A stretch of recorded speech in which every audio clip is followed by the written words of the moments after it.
안녕하세요. 돈 제대로 쓰는 방법을 찾아서 안내해드리는 장원리입니다.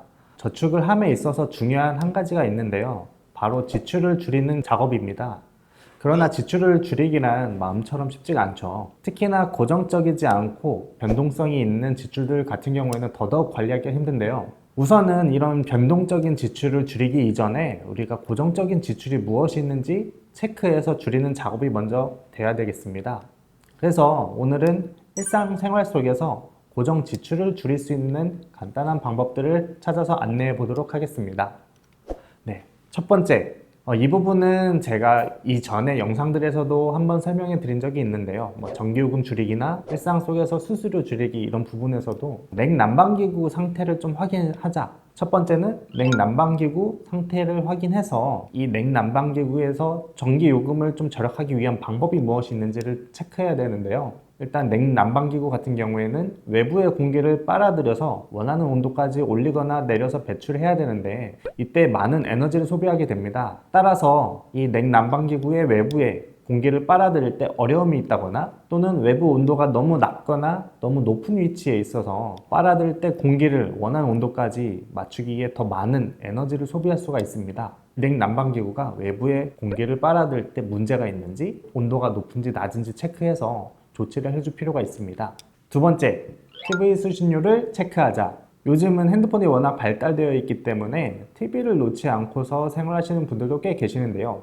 특히나 1인 가구 같은 경우에는 TV가 없지만 핸드폰을 가지고서 드라마나 영화, 기타 영상들을 많이 보십니다. 저도 마찬가지고요. 이때 TV를 사용하지 않음에도 불구하고 우리의 전기요금 안에는 2,500원의 수신료가 함께 포함되어 나오고 있습니다.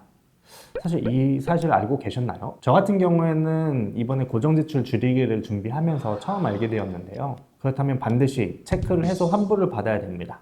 체크를 할 수 있는 방법은 일단 첫 번째로는 한국전력을 통해서인데 한국전력은 국번 없이 1, 2, 3번을 눌러서 연락을 해보시면 되고요. 그 다음에 KBS 고객센터를 통해서 환불을 신청하실 수가 있습니다. 월 2,500원이니까 꼭 확인해서 환불 받으시기 바랍니다. 그 다음 세 번째, 관리비를 확인하자. 거주하는 주택에 따라서 관리비에 포함되어 있는 항목이 조금씩 다를 수가 있는데요. 물론 대부분은 물 요금이 관리비에 포함되지만 간혹 전기나 난방 비용이 포함되는 집들도 있습니다. 이럴 때는 우리가 겨울에 가스 난방을 하기보다는 전기 기구를 사용해서 전기 난방을 하는 것이 오히려 고정 지출을 줄이는 데 도움이 될 것이고요. 한 가지 더, 가열 기구도 가스보다는 인덕션을 활용하는 것이 가스 비용을 줄일 수 있겠죠. 단 이것은 관리비를 보았을 때 전기 요금이 포함된다 했을 경우에만 해당되니까 한번 꼭 확인해 보시기 바랍니다. 네 번째, 오피스텔 가구 분할. 사실 오피스텔을 그냥 사용하다 보면은 상업용, 그래서 일반용 물에 대한 요금이 부과가 되고 있습니다. 하지만 일반 주택에 살고 있는 저희 대부분들은 생활용수에 물 요금이 적용이 되고 있거든요. 따라서 상업용인 일반 용수가 보통의 생활용수보다는 약 20% 정도 요금이 더 나옵니다. 그렇기 때문에 오피스텔에 살고 계시다 전입한 후에 주민센터에서 가구 분할 신청을 하셔가지고 상업용 용수가 아닌 생활용수 물 적용을 좀 받을 수 있게끔 전환을 하시면 수도세를 월에 한 20% 정도는 절약하실 수가 있습니다. 다섯 번째, 수도꼭지는 냉수 방향으로. 우리도 모르게 수도꼭지를 통해서 많은 가스 비용이 나가고 있는데요. 수도꼭지를 사용하고 온수 방향으로 계속 둔 채로 다시 사용하게 된다면 온수 난방 방식에 따라서 가스 보일러가 작동할 수 있다고 합니다. 이렇게 우리가 한 번, 두 번 하는 것은 큰 영향이 없겠지만 계속적으로 한 달, 두 달, 그리고 길게는 1년 이렇게 사용하다 보면 가스 사용량이 늘어나기 때문에 난방 비용이나 이런 부분이 더 늘어날 수 있겠죠. 따라서 수도꼭지를 사용할 때에는 가급적이면 냉수 방향으로 맞춰두시고 사용하는 것이 좋습니다. 마지막으로 여섯 번째, 에코마일리지 제도 활용하기가 있습니다. 우리가 수도나 전기, 가스 등을 사용할 때 일정 부분을 마일리지로 지급받아서 지방세나 아니면 아파트 관리 비용으로 납부할 수 있게끔 해주는 제도가 있는데요. 다만 이것은 좀 아쉽게도 현재는 서울 시민에게만 적용이 되고 있어요.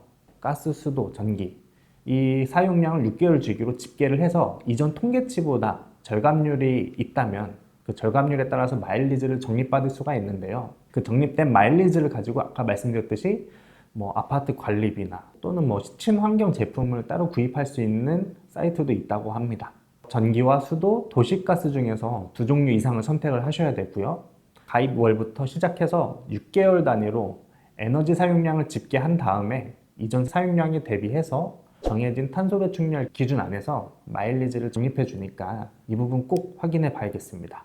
그 적립률 같은 경우에는 일단은 5%에서 10% 미만을 절감을 했다 하면 만 마일리지를 적립을 해주고, 그 다음에 10에서 15% 미만을 절감을 했다 그러면 3만 마일리지, 그리고 15% 이상 절감 시에는 5만 마일리지를 지급해 준다고 하니까 꼭 활용해 보면 좋겠죠. 네, 지금까지 일상생활 속에서 고정지출을 줄이는 방법에 대해서 확인해 보았습니다. 뭐 잘 아시는 내용도 있으셨겠지만 저도 잘 몰랐던 내용들이 있었고요. 다 보셨다면 한번 다 체크를 해보시길 바라고, 사실 이렇게 사소한 것들을 하나하나 챙기다 보면 뭐 아까도 TV 수신료 월에 2,500원이라고 했잖아요.